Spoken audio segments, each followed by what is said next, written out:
Nos encontramos nuevamente un jueves más, donde Mundo Laboral MX, en colaboración con este gran canal que es IMEFI TV, nos abre un espacio para poder platicar con todos ustedes algunos temas de relevancia en materia laboral. Déjenme decirles que estoy muy contento del tema que vamos a manejar el día de hoy, porque es el pretexto para ver un gran amigo que pues llevamos ya bastantes años de no habernos visto con el maestro Teodoro Serralde. Ahorita lo voy a presentar. Pero aparte del pretexto, pues estamos viendo algunos aspectos relevantes del mundo laboral. Les comento, parece ser que la libertad sindical, la democracia sindical, la legitimidad sindical, al parecer está llegando ya al mundo burocrático. Ya lo habíamos comentado en este programa, en el mes de junio se celebró un convenio de colaboración entre el Tribunal Federal de Conciliación y Arbitraje, el Centro Federal de Conciliación y Registro Laboral y la Secretaría del Trabajo y Previsión Social, cosa que se me hace muy interesante, aunque desde mi punto de vista faltó la participación más puntual de la Secretaría de Gobernación, donde ya se establecen las bases para que exista democracia sindical dentro de la parte burocrática. Suena muy sencillo, pero nada más veamos los toritos que tienen encima. Está la Coordinadora Nacional de Trabajadores de la Educación, Sindicato de Salubridad, y obviamente hablar de democracia sindical en esas instituciones reguladas por la ley burocrática va a estar en chino.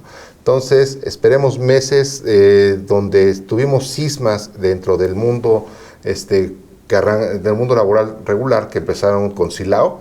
Vamos a ver qué pasa. Yo, la verdad, creo que hay mucha experiencia por parte del Centro de Conciliación, pero las partes anquilosadas y enquistadas del sindicalismo gubernamental va a ser algo de relevancia.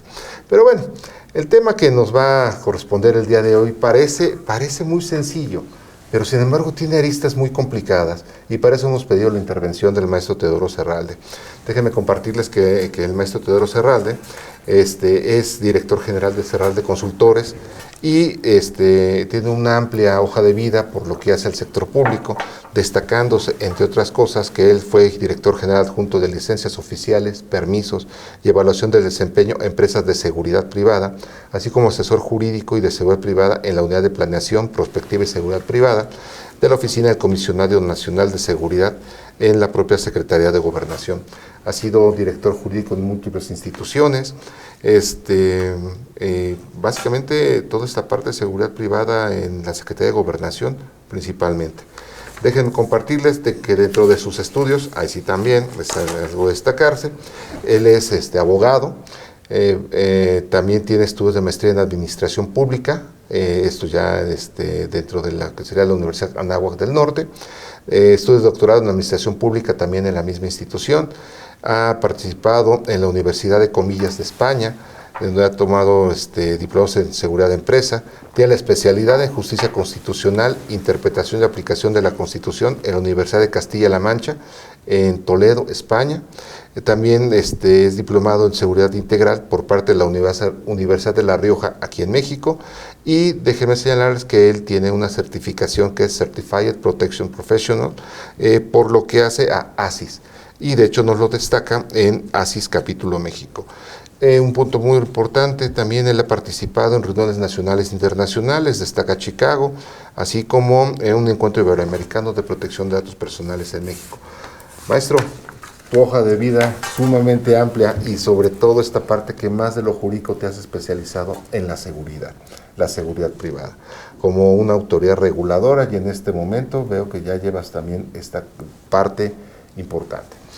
Me surge alguna duda porque partimos de la idea de esta seguridad privada como el famoso oficial que está en la puerta, que muchas veces, déjame decirte que uno habla de las empresas, que el primer contacto, y el primer contacto no es con la recepcionista o con el hostess, sino que es el policía, y muchas veces mal encarados, enojados, no sé si es por las condiciones de trabajo, quisiera pensar que puede darse ese caso. Pero esa es una parte muy limitada. Estamos viendo ya que la tecnología está avanzando, ya vemos cámaras, cerraduras inteligentes, pero pues no nada más son inmuebles, ¿no? También habla de personas, también habla de mercancías. ¿Qué tan amplio es el mundo de la seguridad privada? Muchas gracias, Polo. Un gusto estar contigo. Primeramente, como un gran amigo que mucho tiempo trabajamos juntos y que además hemos seguido en contactos. Gracias por la invitación, te lo agradezco mucho. Sin duda alguna, agradezco la presentación del tema, que es un tema que en los últimos 10 años he entrado a él en el sentido desde la perspectiva del servicio público particular y tratando de estudiarlo un poquito más a fondo desde el punto de vista administrativo y jurídico para que pueda tener mejores soluciones al sector, al país y obviamente a los usuarios finales. Sin duda alguna, el tema de lo que es la seguridad privada es un tema un poco complejo. Todos, como bien dices, tenemos en mente al guardia, al elemento en nuestros edificios, en nuestras oficinas, pero la seguridad privada, obviamente, con el avance de la tecnología, también ha tenido algunas cuestiones de ampliación. Y efectivamente, no solamente es proteger los bienes, sino proteger a las personas y en estos momentos proteger la información personal y hasta nuestra propia imagen es sumamente importante.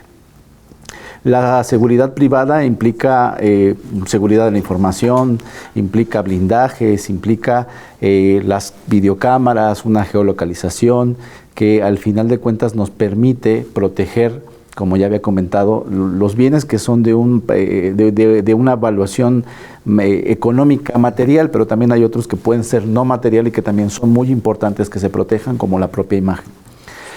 Entonces, bajo esa perspectiva, seguridad privada, pues es una gran gama de cuestiones que deben estar presentes y que deben estar mejor reguladas y que deben de estar mejor preparados para que presten un servicio adecuado, profesional, que el país actualmente lo necesita mucho porque vivimos una situación de seguridad muy compleja. No, aquí entonces, para que me quede claro, entonces, yo tengo esa imagen que puede ser tal vez arcaica, ¿no? Del velador que sale de la fábrica, se queda una persona, veo las películas, le daban su cobija y su pistola y una lámpara para por si se metía alguien.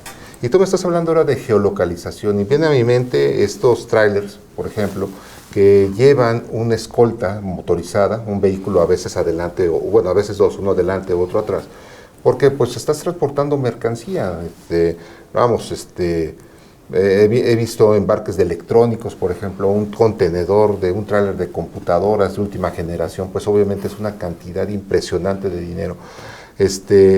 Me hablas de georreferencia, por ejemplo, y me pongo a pensar en probablemente los famosos escoltas, no lo sé.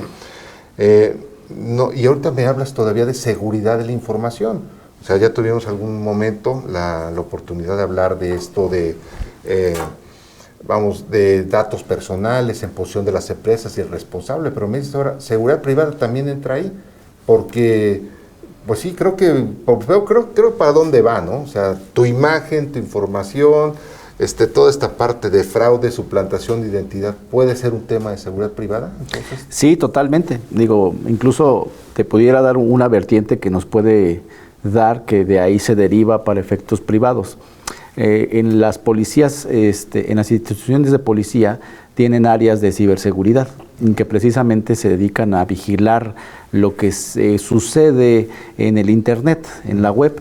Y a partir de ahí, pues como te vas dando cuenta, todos los días tenemos una serie de ilícitos de muchas gamas que pasan en ese aspecto y va desde, insisto, una situación de la imagen, una situación de los datos personales, información financiera o cualquier otro tipo de cuestiones que hasta pueden ya ser en un sentido de la integridad personal. Esto obviamente, un banco, por ejemplo, con la aplicación que podemos tener, pues mantiene un área de seguridad. Y tiene que garantizar la seguridad de la información, la seguridad de las transacciones y al final de cuentas hay personas físicas que están realizando todas esas operaciones o las están validando o pueden acceder hacia esos medios de protección tanto física como electrónica para que tengas unas operaciones totalmente seguras.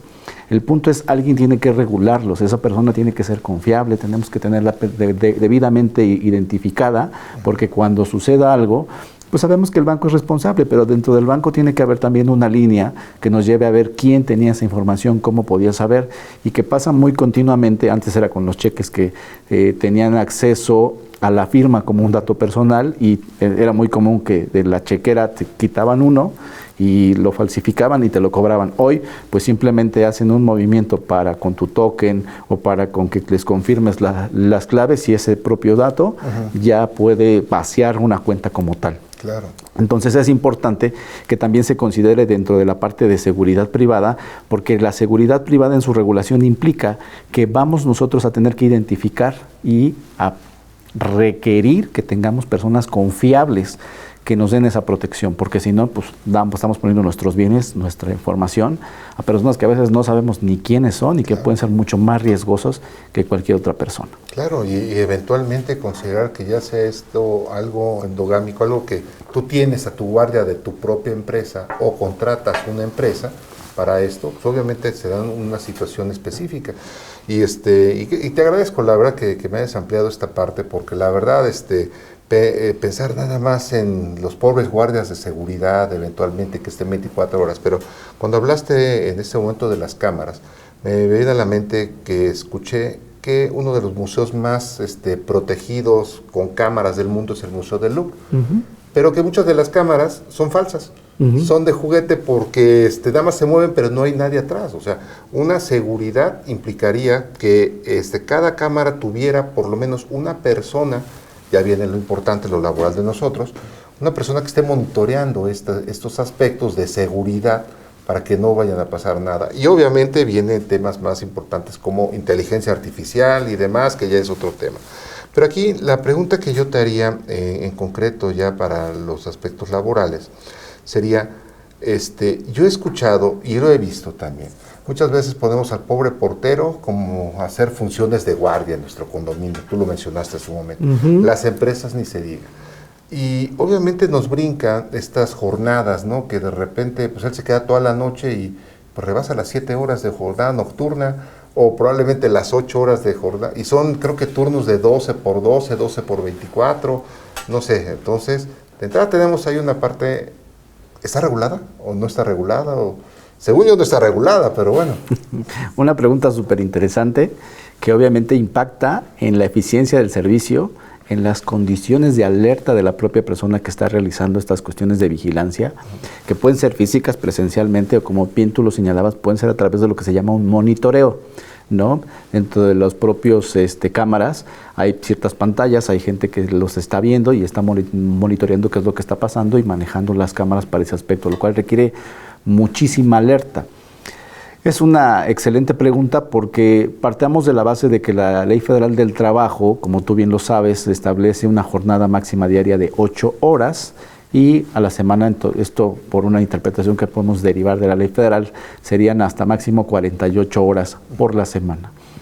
Hay una costumbre, porque realmente es eso, no hay una cuestión normativa como tal, que la prestación de estos servicios se realicen 12 por 12 horas, 24 por 24 horas, o dependiendo, a veces puede ser que por un beneficio para la propia persona sean de 12 por 24 o 24 por 48, lo cual implica trabaja 12 o 24 y descansa otras 12, otras 24, otras 48, para tratar de aprovechar el recurso humano dentro de la propia empresa, porque también esto también implica el tener gente capaz, el tener gente comprometida, gente que tenga la experiencia para poderlo realizar, lo cual también es un tema muy complejo para las propias empresas de seguridad.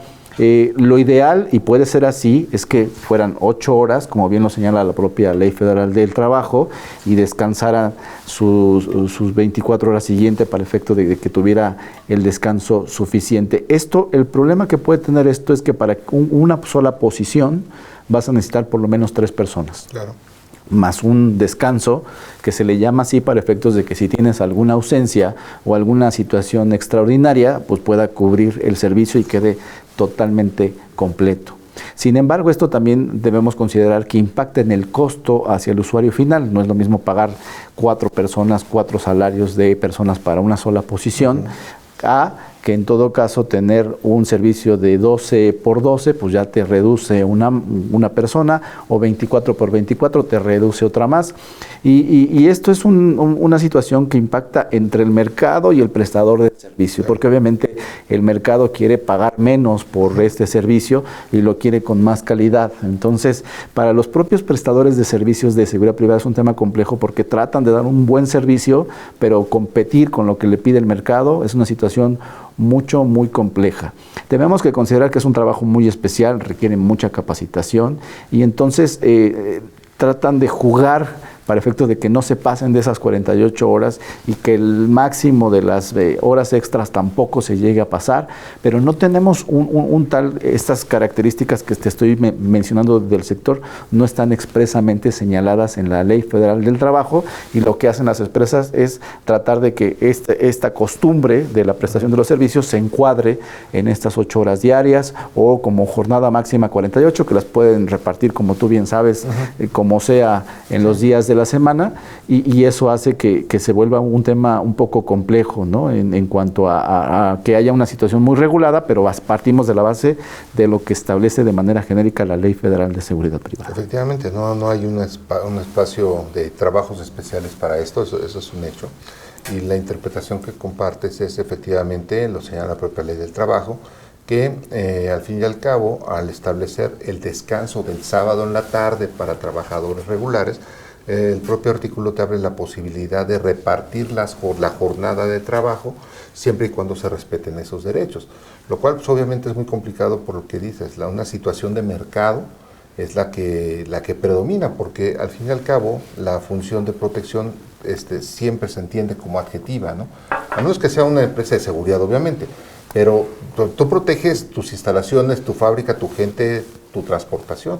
No olvidemos, o sea, si yo te vendo esta taza de café, pues en el momento en que aceptas el precio, y que es la taza de café, pues ya es tuya, aunque no te la entregue.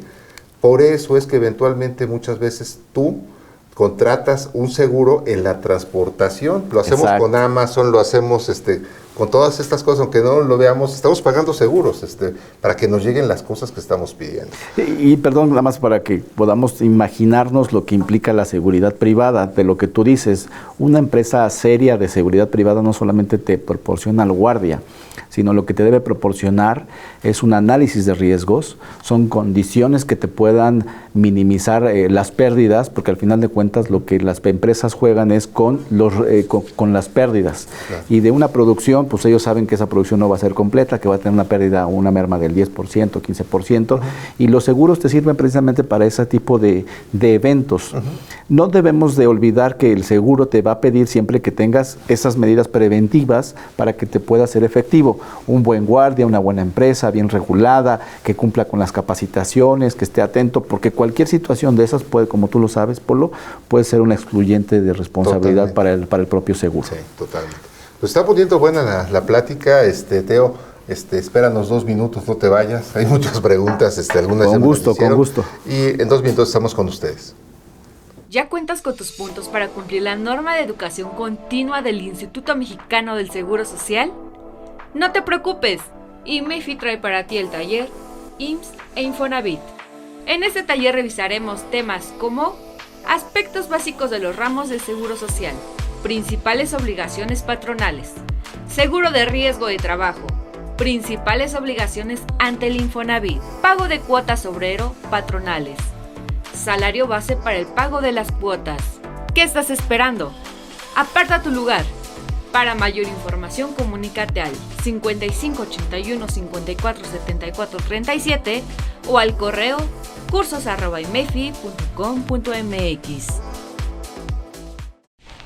¿Sabías que según la ley de ISR considera partes relacionadas a 2 o más personas cuando una participa de manera directa o indirecta en la administración, control o capital de la otra, o cuando una persona o grupo de personas participan directa o indirectamente en la administración, control o capital de dichas personas?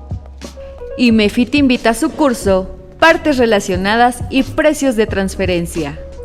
En este curso aprenderás a identificar las operaciones con partes relacionadas y a cumplir con las disposiciones fiscales que les aplican. No esperes más, aparta tu lugar y vuélvete un experto en el tema. Para mayor información, comunícate al 55 81 54 74 37 o al correo cursos@imefi.com.mx. ¿Sabías que el sueldo promedio de un oficial de cumplimiento o responsables en prevención de lavado de dinero es de 35,000 pesos en México? Te invito a que te vuelvas asesor PLD.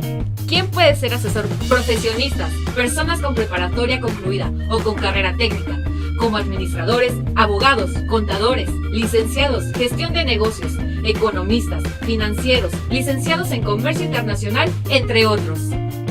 La experiencia y el juicio profesional son valiosos para ser un asesor en PLD. Al formar parte de nuestra comunidad obtienes capacitación en las disposiciones de prevención de lavado de dinero en actividades vulnerables. Puedes ver el curso las veces que sea necesario y a la hora que tú puedas. Y una vez aprobadas con mínimo de 8.5, se genera tu constancia, descarga de materiales y presentaciones. Tienes acceso a la biblioteca Lexat. Contamos con el registro de la Secretaría del Trabajo y Previsión Social.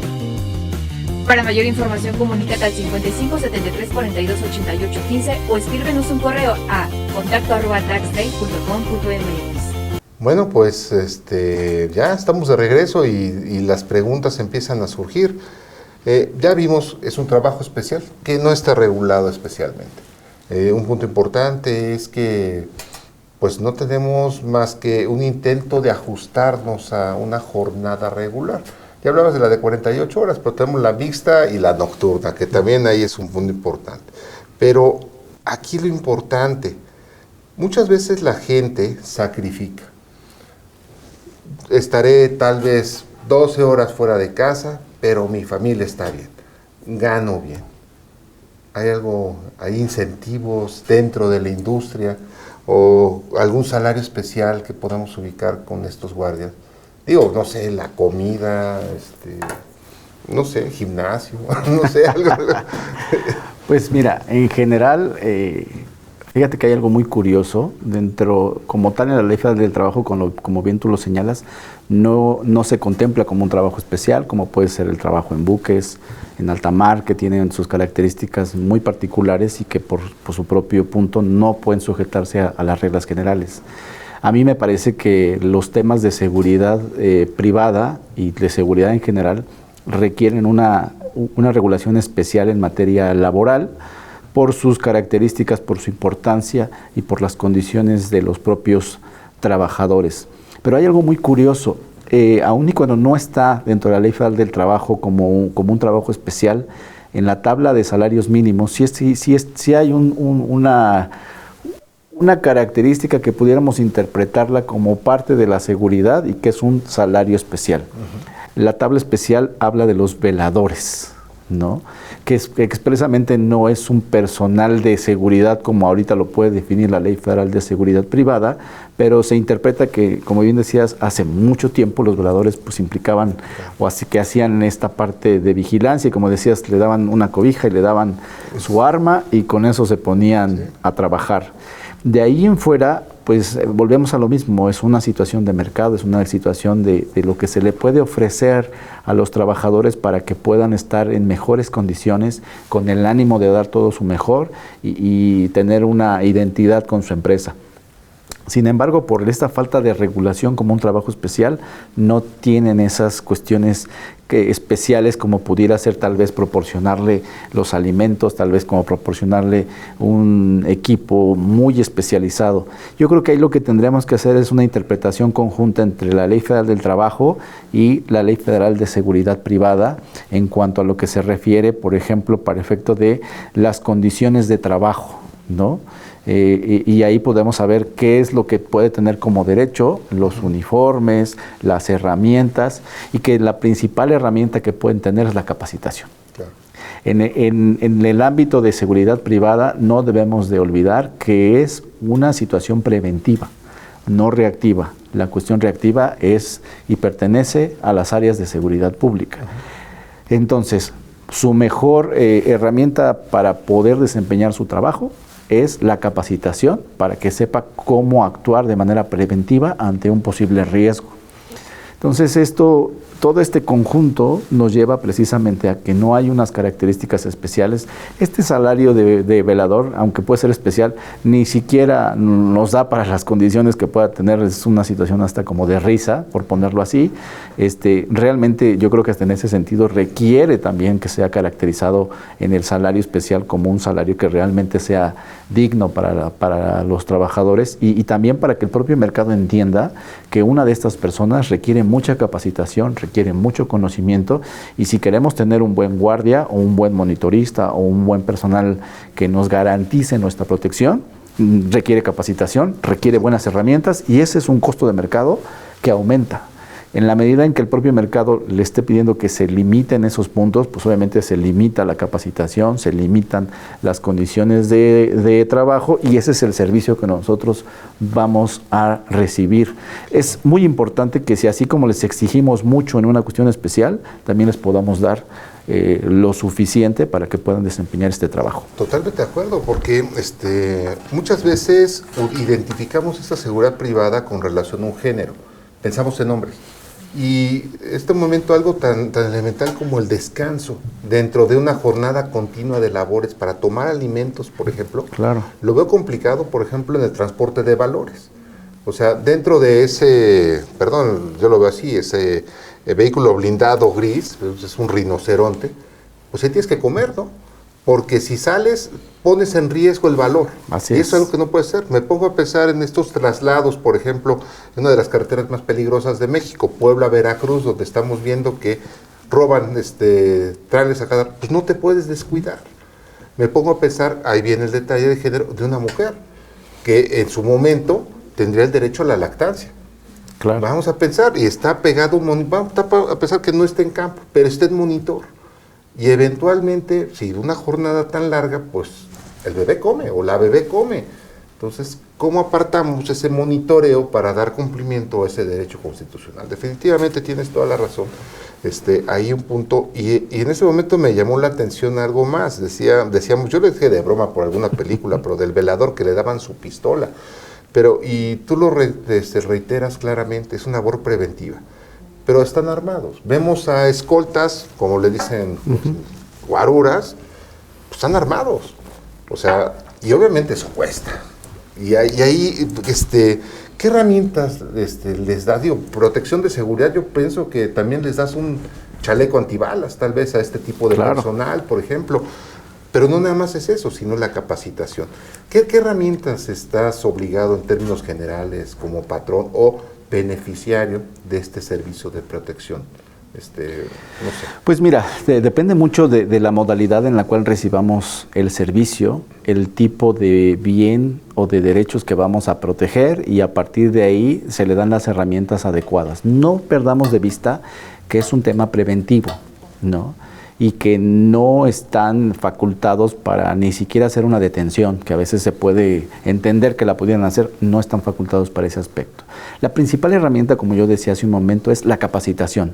Capacitarlo para que sepa seguir los protocolos sin que se violen los derechos, pedir el auxilio a las fuerzas públicas, y que a partir de ahí puedan ser efectivos en que ese riesgo o esa pérdida no se magnifique.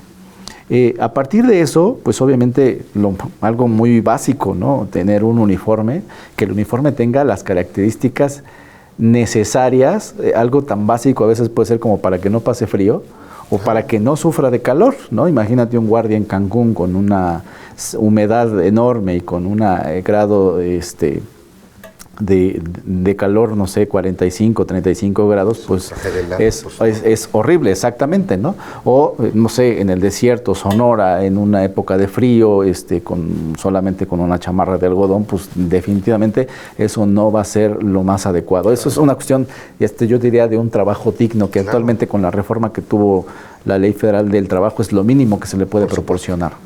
Y a partir de ahí, bueno, por costumbre se han metido otros elementos como lo que se llaman toletes, tolfas, puede ser un silbato, puede ser una lámpara, hasta llegar hasta el arma de fuego, y lo que actualmente pretenden introducir es las armas no letales, que tienen una característica que desde mi perspectiva no son legales. Y mi interpretación se hace con base en la Ley Federal del Trabajo, en la Ley Federal de Seguridad Privada, que te dice que está prohibido utilizar cualquier objeto que provoque daño. Entonces, si la Ley Federal del Trabajo no te lo dice expresamente, pero tenemos que hacer una interpretación conjunta con la Ley Federal de Seguridad Privada para que qué herramientas o qué elementos les vas a proporcionar. Esto hablando como un tema de guardias, pero como les dije hace un momento, son tantas modalidades y tantas cuestiones que van relacionadas con la seguridad privada, que a lo mejor en un informático la capacitación, el entender lo que implica el derecho a la intimidad, el derecho a la privacidad, la protección de los datos personales, y que sepa que hay una responsabilidad. Lo que tienen que entender mucho también es que actualmente está de auge mucho más, ya estaba, pero está mucho más, es la responsabilidad civil subjetiva, y obviamente la objetiva con las herramientas. Una herramienta de trabajo te puede generar un daño, y por la propia característica de lo que es la herramienta, ya es una responsabilidad objetiva, ¿no? Pero además pueden dañar subjetivamente a otras personas. La importancia que se le den las herramientas adecuadas al personal de seguridad privada te va a impactar en un buen servicio, en una buena protección, y que además evites que tu propia empresa pueda incurrir en una responsabilidad civil, obviamente administrativa, pudiera ser por incumplimiento de la Ley de Seguridad Privada, y actualmente penal, con el tema de que si no le da la capacitación y las herramientas adecuadas, ya no solamente es responsable la persona, sino también la empresa. Okay. Entonces, esa es una importancia que se tiene que analizar por cada puesto, por cada tipo de modalidad, pero, insisto mucho, interpretemos Ley Federal del Trabajo con las regulaciones especiales de este trabajo en particular. En este momento que acabas de comentar, los monitoristas, me puse a pensar inmediatamente, me vino a la cabeza el monitoreo que debe haber en un centro comercial, por ejemplo, con relación a los probadores de ropa. Es un problema de farderos y todo eso. El cuidado de la imagen del presunto fardero, o sea, no, claro. Estás grabando una persona que que es un presunto delincuente, se está robando hasta pantallas, he visto que se han robado comida y demás, se lo esconden así, pero tienes la cara de la persona. Entonces, eso de cualquier manera es protección de datos personales que lo está haciendo un monitorista que pertenece a una empresa contratada por el centro comercial, y ahí hay una responsabilidad muy, muy delicada. Totalmente. Al rato le vas a acabar pidiendo perdón a la fardera. ¿En serio? Y hasta pagando por responsabilidad civil del mal uso de los datos personales, ¿no? No, qué coraje, pero qué real. Totalmente de acuerdo. Ahora, este punto me da pie para preguntarte, la obligación a proteger esta información personal o confidencial, porque al fin y al cabo, imaginemos la prevención de un secuestro, robo hormiga, todas estas cosas que me van surgiendo muchas ideas, Teo, la verdad muchísimo. Mira, yo creo que sin duda alguna, uno de los trabajos como es la seguridad privada te da precisamente para un acceso muy directo hacia la vida privada de las personas, es la seguridad. Porque los estás cuidando, porque estás viendo sus bienes, porque sabes sus movimientos, ya sea personales, ya sea electrónicos, ya sea de imagen, y al final de cuentas están tan cerca que se necesita tener para efectos de generar una mejor custodia de lo que están poniendo en sus manos, pero también existe una corresponsabilidad de que se tiene que proteger esa información. La importancia, tan sencillo como llegas a un edificio y para que puedas ingresar tienes que dejar una identificación que tiene todos tus datos personales como una credencial de lector, pero además tienes que anotarlos en un listado. Entonces ese listado genera una base de datos física en la cual tienen tus datos personales que te hacen plenamente identificable. Y le dejas la credencial y no sabes qué suceda con ella, si le pueden tomar una foto, si la pueden escanear o hasta te la pueden perder y te dicen que alguien se la llevó. Claro. Y de ahí en fuera, pues es algo tan básico y tan elemental que si no tenemos el cuidado para protegerlo, cada una de esas personas es un potencial demandante por el mal uso de los datos personales, por la falta de protección de los datos personales. Eso es lo más básico y se puede ir muy complejo en la medida de que pues una cámara tiene datos personales con la propia imagen. Si tiene audio, pues obviamente Y la propia inteligencia artificial ya te va dando para que te puedan identificar tus rostros y tus características, tu propia voz, y puede haber, no sé, algún tipo de monitoreo en donde tengas una grabación de voces, tienes otro tipo de datos personales. Y necesitamos fomentar la conciencia de la importancia de la protección de los datos personales para efecto de que no vaya a ser que después de lo que protegemos, ¿no?, tendremos que ser protegidos. Totalmente. ¿No? Entonces sí es muy importante. Me parece que los prestadores de servicios de seguridad privada tienen que enfocarse mucho en este derecho, en estas obligaciones que poco a poco van en aumento, y si bien es cierto tenemos un INAI que es el que los protege, yo creo que la ciudadanía cada día tiene mayor conocimiento de que tiene un derecho que lo puede hacer valer, no solamente por una vía administrativa, sino por una vía civil. Las demandas de responsabilidad civil subjetiva por este mal uso de esta información van en aumento. La gente ya sabe más y las condenas que se tienen por eso son enormes. No, y ahorita que es lo que comentas, y perdonen, trasciende el ámbito total de lo que serían las relaciones laborales. En este momento me puse a pensar en cualquier persona que viva en un conjunto, un condominio, horizontal, vertical y lo que sea, y ahí más o menos tienes al pobre portero que lo contrató la administración, que tal vez está registrada, y todo, tal vez no. Uh-huh. Y eventualmente hay una situación de vulneración de datos personales, porque se le perdió la credencial de lector al repartidor de Uber, Didi o algo así, que la dejó y se confundieron. Claro. Tienes el problema, en principio le van a reclamar a la administración, pero la administración se va a voltear con todos los condóminos. ¿Sabes? Oiga, señores, pues el señor está reclamando, y hay que pagarle. Claro. Y hay que pagar abogado, y hay que llevar, o sea, no nada más es en la empresa. Así es. Hasta en tu casa puede dar. Así es. Me pongo a pensar, ya, última pregunta, Teo, esta parte importante, porque la subcontratación. Me queda claro que muchas empresas, antes de la reforma de la subcontratación de personal, pues tenían esta situación concreta. A mí me queda claro que es un servicio especializado. De acuerdo a tu experiencia, de lo que has escuchado, tu medio, ¿qué tanto estamos con el REPSE, el cumplimiento de esta parte? Pues mira, el sector fue, perdón por la expresión, pero prácticamente fue obligado al registro, porque efectivamente es una actividad que al momento de que es contratada pudiera ser considerada como una subcontratación, aunque no lo hubiera expresamente.